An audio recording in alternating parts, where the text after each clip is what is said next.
Voilà pour ce journal. Merci pour votre attention. Tout de suite, et comme chaque lundi, j'ai le plaisir d'accueillir Fahd Henaki pour sa chronique politique. Bonsoir Fahd. Bonsoir Nadia. Alors ce soir avec vous, nous revenons donc sur la cérémonie de commémoration du centenaire de l'armistice. Cérémonie, nous l'avons vu, qui s'est déroulée hier à Paris. Elle a été marquée par la présence du roi Mohammed VI, accompagné du prince héritier Moulay Hassan. Alors, quelle lecture faites-vous de la participation royale à cet événement, Fahd ? Alors, l'événement est d'ampleur, Nadia. En fait, pas moins de 70 chefs d'État ou chefs de gouvernement ont pris part, ont fait le déplacement pour assister à cet événement. En fait, on y a retrouvé de Donald Trump à Poutine, en passant par Merkel ou Erdogan. Tous les grands du monde ont célébré ce centenaire de l'armistice durant cette justement cérémonie qui s'est déroulée sous l'Arc du Triomphe. Le roi Mohammed VI était également là, au premier rang, accompagné, comme vous l'avez dit, du prince héritier Moulay Hassan.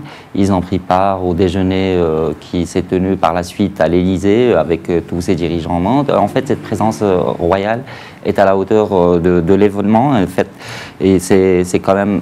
Ça a une importance capitale. Il suffit de rappeler que cette Première Guerre mondiale, qui s'est terminée avec la signature de l'armistice, avait fait quand même 18 millions de victimes à travers la planète, dont 8 millions de victimes civiles. Et le Maroc a aussi payé assez cher le prix de cette guerre mondiale. 40 000 soldats marocains avaient été mobilisés à l'époque et 4 000 ne sont jamais revenus du front. Donc ces statistiques ou ces chiffres sont là pour rappeler le drame que se produisent par les guerres. Et les guerres, malheureusement, ça se poursuit toujours à travers le monde. D'où peut-être cette idée qui avait germé à l'occasion de la COP21 et qui aujourd'hui a été concrétisée par la présidence de la République française de lancer en parallèle, en marge de ce centenaire, un forum mondial pour la paix. Alors, quelle est précisément la particularité de ce forum pour la paix qui s'est ouvert donc hier à Paris? Que peut-on véritablement attendre de cet événement, Fahd? Alors déjà, c'est une grande première parce que profiter de la présence de tous ces dirigeants pour lancer un tel événement qui en est à sa première édition donc, est une initiative louable. C'est toujours très intéressant de rassembler autour d'une table des politiques pour réfléchir ensemble, proposer des mesures concrètes et justement réinventer le multilatéralisme, comme l'a dit le président français Emmanuel Macron, et bien sûr essayer de trouver de nouvelles formes de coopération contemporaines qui sont dans l'air du temps et pour que justement qu'on puisse chaque jour aller vers la paix.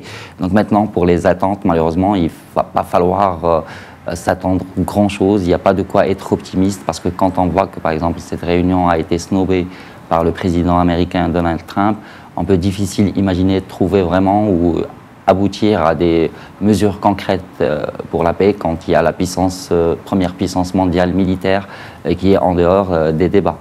Voilà, donc il faut pas, c'est toujours bon de discuter, mais bon, il ne faut pas s'attendre notamment à des résolutions très, très importantes.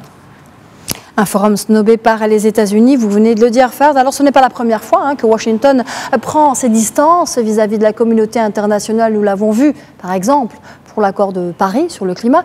Alors, mais sur quoi repose finalement ce différend, Fahd, entre l'Europe et Donald Trump? Alors, Emmanuel Macron a utilisé dans son discours une formule qui résume, à mon avis, justement cette tension qui existe et qu'on voit de plus en plus entre l'Europe et les États-Unis. Il a pointé du doigt une montée de ce qu'il a appelé du nationalisme aux œillères, c'est-à-dire que les gens ne voient que les intérêts de leur pays et s'auto-isolent quelque part pour servir que leurs intérêts. C'est exactement malheureusement ce qui s'est passé, ce qui se passe aujourd'hui aussi bien aux États-Unis sous Trump, mais aussi dans certains pays européens. Mais cela dit, l'Europe reste quand même dans ces deux piliers, la France et l'Allemagne. Ils sont plus dans une approche, malgré des hauts et des bas, de multilatéralisme et ils défendent ça auprès de la communauté internationale. Donc c'est quelque part cette dichotomie entre nationalisme et multilatéralisme qui oppose Europe et États-Unis, si on veut synthétiser, et qui fait que ces puissances mondiales n'arrivent plus à accorder leur violon et à réfléchir et surtout à prendre des mesures concrètes pour la planète et pour ses habitants. Et Dieu sait qu'ils sont nombreux, c'est justement ces sujets très importants. Voilà, donc Fard Heraqi, vous venez de nous parler de cette dichotomie entre donc, le nationalisme et le multilatéralisme. Voilà, donc l'Europe et les États-Unis qui ont donc encore du mal à s'entendre. Merci Fard Heraqi pour cette chronique politique. À lundi prochain.